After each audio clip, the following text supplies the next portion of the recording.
हमारे और हमारे गुरुदेव तथा हमारे भगवान के बीच अति घनिष्ठ और अति मधुर संबंधों का आधार एक ही है रहा है कि हम अपने आप को भूले रहे हैं। यह पता ही नहीं चला कि हम अभी जीवित हैं या मृत। हमारी भी कोई इच्छा आवश्यकता है या फिर नहीं। ईश्वर की इच्छा को अपनी इच्छा बनाकर, ईश्वर की आवश्यकता को अपनी आवश्यकता मानकर, कठिनाइयों आपत्तियों को अपनी परीक्षा का सौभाग्य मानकर निरंतर अपने इष्ट देव के इशारों पर कठपुतली की तरह नाचते रहे हैं। यही समर्पण साधना का प्राण है। लोभ मोह की पूर्ति के लिए भिक्षुकों की तरह दांत निपोड़ना और नाक रगड़ना ईश्वर भक्ति के मूल स्वरूप को ही गर्धित बना देता है। ऐसी वेश्यावृत्ति जैसी व्यभिचारिणी भक्ति से भक्त और भगवान तीनों का माथा नीचा होता है। हमारी आत्मिक उपलब्धियों का मूल कारण यह समर्पण ही रहा है। पूजा उपासना के कर्मकांड इस समर्पण की पृष्ठभूमि पर ही उगे, पनपे और फले फूले हैं। यह पृष्ठभूमि न हो तो जीवन भर घंटा घंटी माला सटकाते रहने का भी कुछ आशाजनक परिणाम प्रस्तुत नहीं हो सकता। साधना मार्ग पर चलने की जिन्हें इच्छा उत्सुकता है, जो विधि विधान जानना चाहते हो, उनको हमारी एक ही सलाह है कि उस प्रयोजन को पूरी तरह हमारे ऊपर छोड़ दें। यह तरीका सरल है कि एक जगह भोजन पकाया जाए और सब लोग उससे भूख बुझाएं। एक व्यक्ति नाव बनाए, बाकी लोग उसमें पार उतरे। एक जगह बिजली घर बने और सब यंत्र उससे शक्ति प्राप्त करें। एक कुआं खोदा जाए और उससे अनेक लोग स्नान करें।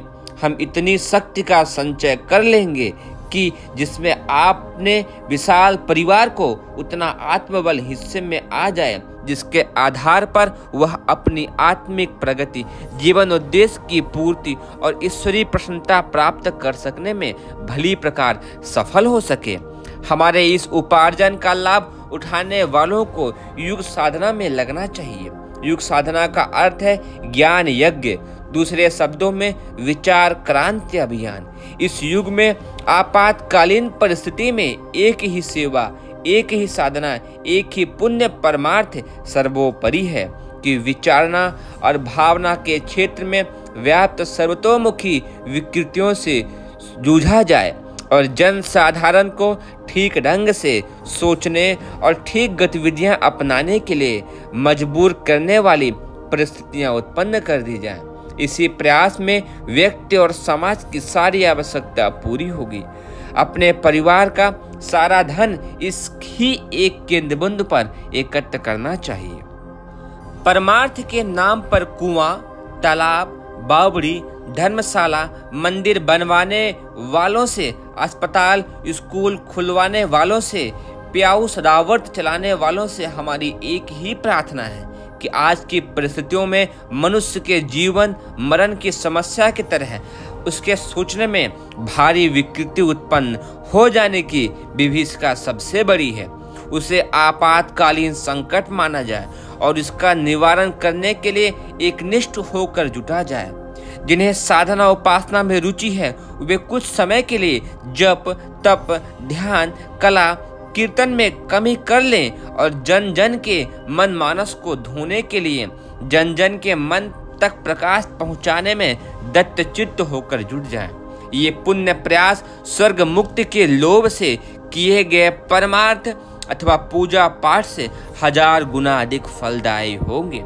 यदि कुछ कमी रहने की आशंका हो तो हमें विश्वास दिलाते हैं कि यदि हम तपश्चर्या उपार्जित कर सके तो अपनी भावी तपश्चर्या का एक एक कण उन लोगों पर बिखेर देंगे जिन्होंने इस युग साधना को अपनाकर अपने को उत्कृष्ट बनाने और समाज में आदर्शवादिता की प्रतिस्थापना के लिए अधिक दान उपस्थित किया।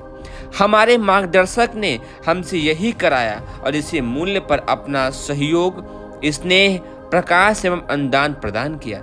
हम भी उन्हीं को दे सकेंगे जो विश्व मानव की आज की सबसे बड़ी आवश्यकता की पूर्ति के लिए कुछ कर गुजरने की हिम्मत दिखा सकेंगे।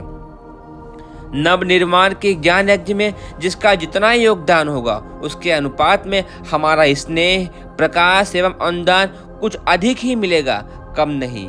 हमारे प्रति सच्चे प्रेम की कसौटी भी यही हो सकती है कि किसने किस हद तक पुण्य प्रयोजन के लिए क्या किया, जिसके लिए हमारा प्राण और जीवन पूर्णतः समर्पित हुआ था।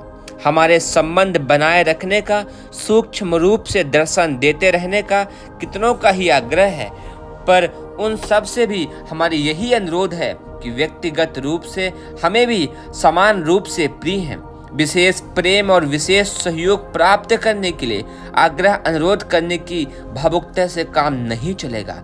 इसके लिए अपने अंतरंग को उस दृढ़ता और परिपक्वता का भी परिचय देना होगा जिसके आधार पर दिव्य अनुदान उपलब्ध होते रहें, और हो सकते हैं हमारा विशेष अनुदान भी इसी आधार पर मिल सकता है।